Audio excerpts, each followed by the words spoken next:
मेरे प्यारे हिंदी के अभ्यर्थियों, हिंदी वाग्धारा चैनल में आपका स्वागत है।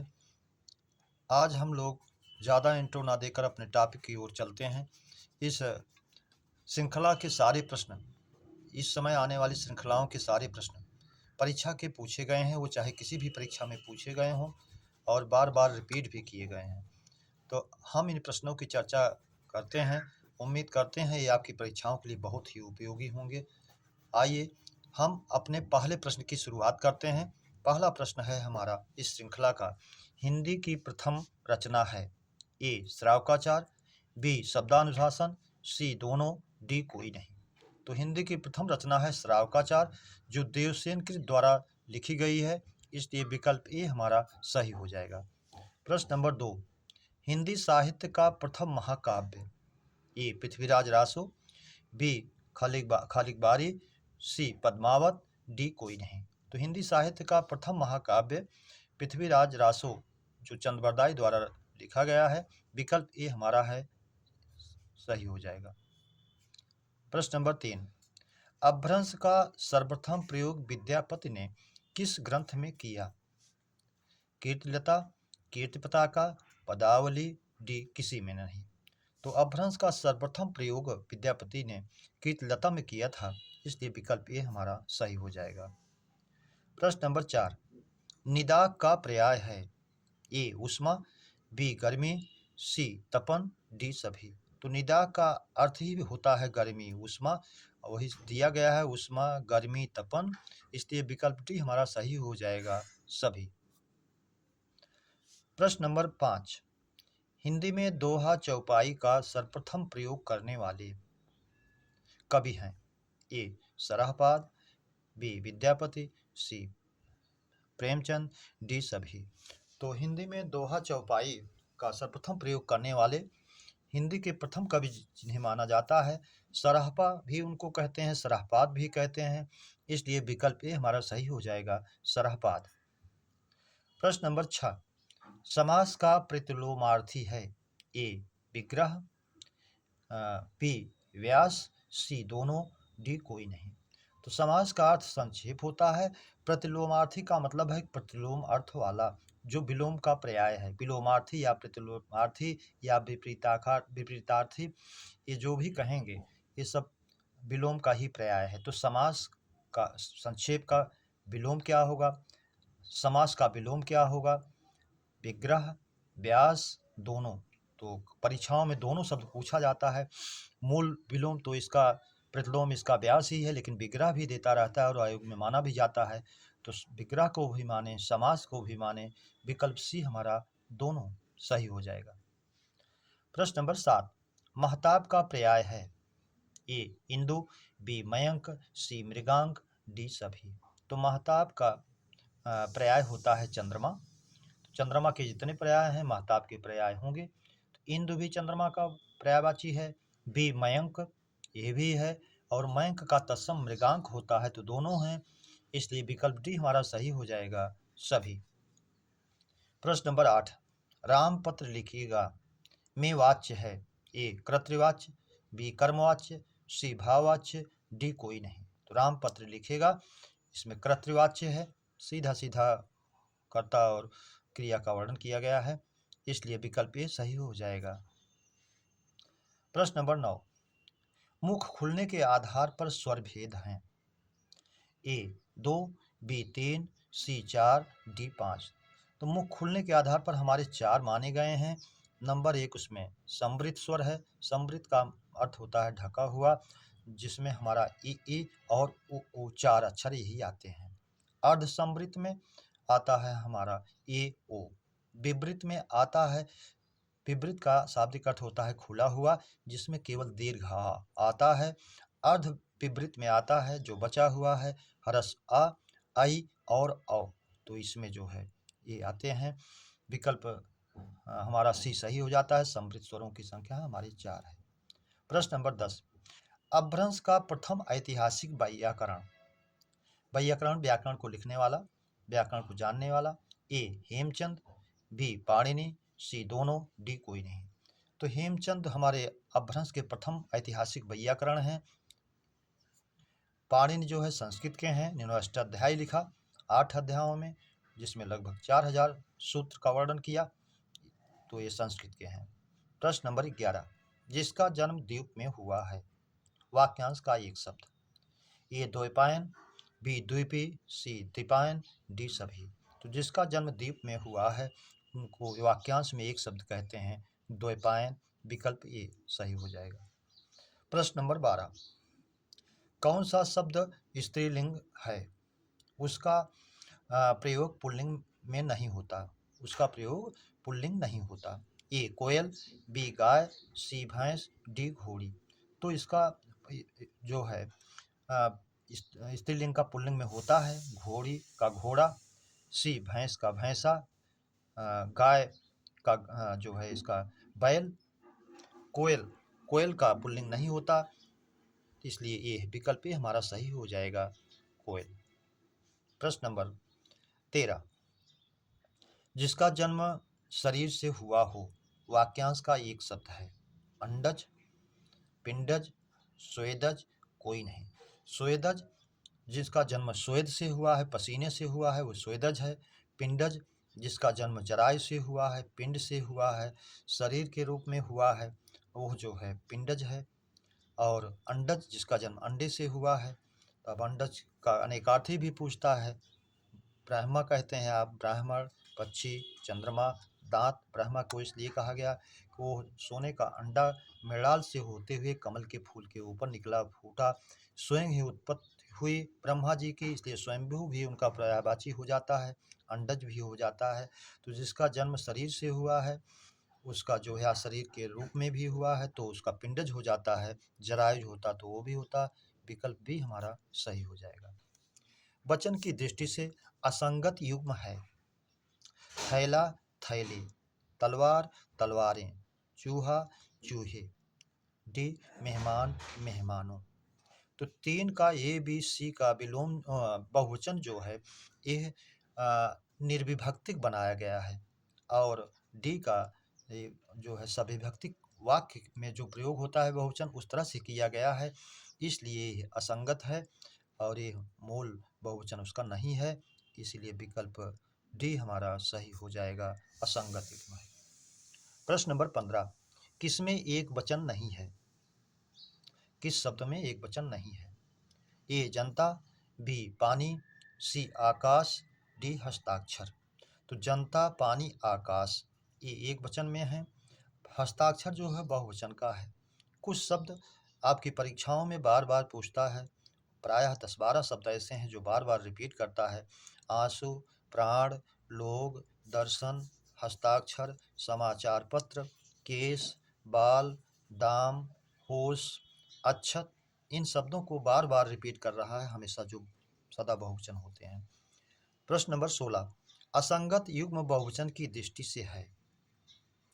ए बकरी, बकरियां, ये सही है। बी पहाड़ी, पहाड़ियां, ये भी ठीक है। सी गड्ढा, गड्ढे, ये भी सही है। डी पक्षी, पक्षियां। सामान्य रूप से आपको दिखता होगा कि ये भी सही है, लेकिन पक्षी का अपवादिक है, पक्षियां ना होकर के पक्षियों होता है, और दूसरे रूप में इसका पक्षी वृंद होता है, पक्षीगण भी होता है, इसलिए विकल्प डी हमारा असंगत है। प्रश्न नंबर 17, रमेश स्वतः पहुंच जाएगा में सर्वनाम है। ए निजवाचक, बी पुरुषवाचक, सी संख्यावाचक, डी कोई नहीं। तो इसमें सर्वनाम पूछ रहा है, स्वतः पहुंच जाएगा, स्वतः, स्वयं, खुद, जहाँ भी आए, अपने आप, ये सब निजवाचक सर्वनाम में जाते हैं, इसलिए विकल्प ए हमारा सही हो जाएगा, निजवाचक। प्रश्न नंबर 18, कागज का बहुवचन है। ए कागजे, बी कागजों, सी कागजात, डी सभी। तो कागज का बहुवचन कागजात होता है, इसलिए विकल्प सी हमारा सही हो जाएगा। प्रश्न नंबर 19, याम, यामा संस्कृत भिन्नार्थक शब्द का अर्थ है, शब्द का अर्थ है।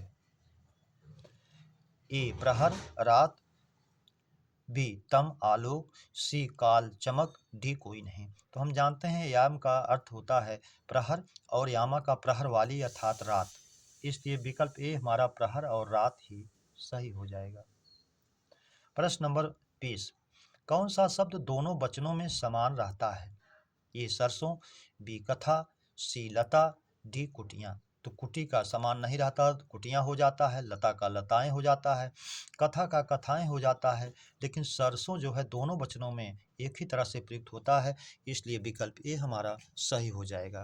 प्रश्न नंबर 21, वह फूल तोड़ता होगा में काल है। ए संदिग्ध वर्तमान काल, बी संदिग्ध भूत, सी अपूर्ण भूत, डी पूर्ण भूत। तो वह फूल तोड़ता होगा वर्तमान काल में, कार के होने में संदेह है, और वाक्य के अंत में ता होगा, ती होगी, ते होंगे, वाचक चिन्ह के रूप में भी आप जानते हैं, इसलिए संदिग्ध वर्तमान होगा, विकल्प ए हमारा सही हो जाएगा। अगर ये होता वह फूल तोड़ी होगी, या होगा, ई होगी, ए होगे, तो संदिग्ध भूत हो जाता। प्रश्न नंबर 22, संयुक्त दीर्घ स्वर है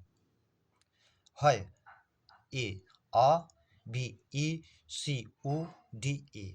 तो आ, ई, उ ये तो हमारे सवर्ण दीर्घ हैं जो स्वयं अपने से मिलकर के बनते हैं, और ये संयुक्त का मतलब है जो भिन्न भिन्न स्वरों के मेल से बनते हैं। आ और ई के मेल से ये बना है, इसलिए संयुक्त स्वर यही है दीर्घ स्वर, विकल्प डी हमारा सही हो जाएगा। प्रश्न नंबर 23, देशांतर में समास है। ए कर्मधारय, बी तत्पुरुष, सी अव्ययी भाव, डी बहुव्रीहि। तो देशांतर, अंतर माने दूसरा, देश माने देश, दूसरा देश।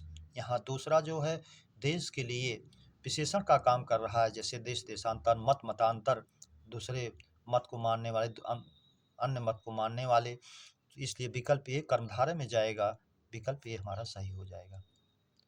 प्रश्न नंबर 24, उप विराम चिन्ह है। ए बी सी डी में दिया गया है। ए में उप विराम का दिया है, जैसे आप कहते हैं विज्ञान, तब उप विराम का चिन्ह लगाते हैं वरदान या अभिशाप। आम, उप विराम का चिन्ह फलों का राजा लिखते हैं। कामा, प्रश्नवाचक चिन्ह, पूर्ण विराम का प्रयोग आप जानते हैं। प्रश्न नंबर 25, मेरे द्वारा निबंध लिखा गया में वाच्य है। ए कर्तृवाच्य, बी कर्मवाच्य, सी भाववाच्य, डी कोई नहीं। तो से द्वारा आता है, तो मेरे द्वारा निबंध लिखा गया, कर्म के अनुसार क्रिया रखी गई, इसलिए कर्मवाच्य होगा, विकल्प बी हमारा सही हो जाएगा। प्रश्न नंबर 26, अशुद्ध तद्भव तत्सम युग्म है। ए दुपट्टा, द्विपट, सही है। बी सच, सत्य, ये सही है। सी अनाड़ी, अनार्य, ये भी सही है। डी कोई नहीं, यानी कोई भी युग्म अशुद्ध नहीं है, इसलिए कोई नहीं अशुद्ध है, विकल्प डी हमारा सही हो जाएगा। प्रश्न नंबर 27, अशुद्ध विलोम युग्म है। तिक्त, मिष्ट, तीता, मीठा, ये तत्सम में दिया गया है, तीता का तिक्त, मीठा का मिष्ट, तो ये विलोम सही है। बी समष्टि, व्यष्टि, मिला हुआ समूहात्मक रूप, व्यष्टि व्यक्तिगत रूप, तो ये भी सही है। सी उत्थान, पतन, ये भी सही है, उठना गिरना। डी आकीर्ण, प्रकीर्ण, आकीर्ण बिखेरना, मूल शब्द कीर्ण है, बिखेरना, आकीर्ण पॉजिटिव बनाया है, प्राकीर्ण वही उसको भी पर्यायवाची बनाया है, तो आकीर्ण का विकीर्ण पर्याय है, ना कि विलोम, इसलिए विकल्प डी असंगत मेल है। प्रश्न नंबर 28, हाथ, टैक्स, किरण, सूर्ण का अनेकार्थी शब्द है। ए कर, बी कंज, सी कोटि, डी कनक। तो कनक नहीं है, इसका होता है सोना, धतूरा, गेहूं, आटा, टेसू, पलाश, नाग केसर, खजूर, इसलिए नहीं है। सी कोटि, धनुष का सिरा, श्रेणी, करोड़ होता है, इसलिए नहीं है। कंज, ब्रह्मा, अमृत, कमल, केश, ये भी नहीं है। ए कर, हाथ, टैक्स, किरण, सूर्ण, इसी कर का होता है, इसलिए विकल्प ए हमारा अनेकार्थक शब्द हो जाएगा। प्रश्न नंबर 29, सहस्रदल सहस्र नाम पर्याय है। ए कमल का कमल, विष्णु, बी नीरज, वारिज, सी नीर, तोय, डी कोई नहीं। तो सहस्र दल जो हजार पंखुड़ियों वाला है, अर्थात वो कमल है, और शतदल भी कहते हैं इसी को, तो शतदल कहे या सहस्र दल कहे कमल होता है। सहस्र नाम, हजार नाम है जिसके, वो विष्णु के पक्ष में जाता है, इसलिए विकल्प यही हमारा सही हो जाता है। सहस्र नाम की जगह अगर सहस्र नयन कहे, सहस्त्राक्ष कहे, हजार आंखों वाले, तो इंद्र के पक्ष में जाता है। अगला है प्रश्न नंबर 30, जगत, जगत संस्कृत भिन्नार्थक शब्द का अर्थ है। एक जगत के ता में हल चिन्ह है, दूसरे में नहीं है। विकल्प है संसार, कुएं का चबूतरा, कुआं चबूतरा, कूप चत्वार, डी कोई नहीं। तो जिसमें जो जगत हल चिन्ह युक्त होगा उसका अर्थ होगा संसार, और जो हल चिन्ह विहीन होगा उसका अर्थ होगा कुएं के चारों ओर बना हुआ चबूतरा। तो पहला पहला विकल्प हमारा सही हो जाएगा, संसार, कुएं का चबूतरा। प्रश्न नंबर 31, अशुद्ध बर्तनी वाला शब्द है। ए उल्लुक, बी आनुषंगिक, सी मुमूर्षु, डी तात्कालिक जिसका संबंध तत्काल से हो। सही है। आनुषंगिक किसी बड़े बड़े कार्य के साथ थोड़े से प्रयास में दूसरे कार्य का, छोटे कार्य का भी हो जाना, आनुषंगिक शब्द भी सही है। मुमूर्षु मरने की इच्छा रखने वाला, ये भी वाक्यांश का एक शब्द सही है, वाक्यांश में भी पूछता है।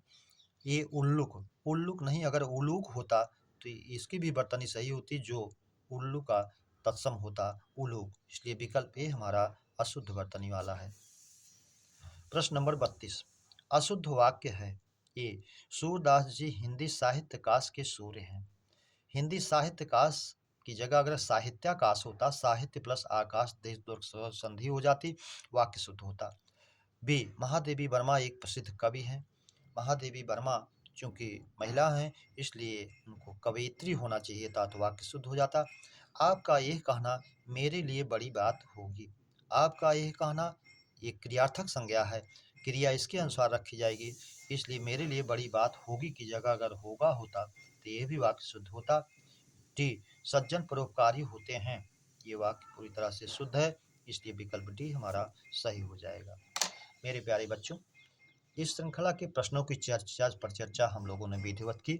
उम्मीद करता हूँ ये परिचर्चा आपको बेहतर लगी होगी, तो इसे आप सब्सक्राइब, लाइक, शेयर जरूर करेंगे। इसी उम्मीद और अपेक्षा के साथ आप लोगों के उज्जवल भविष्य की कामना से हृदय से धन्यवाद। अगली श्रृंखला के मिलने तक जय हिंद।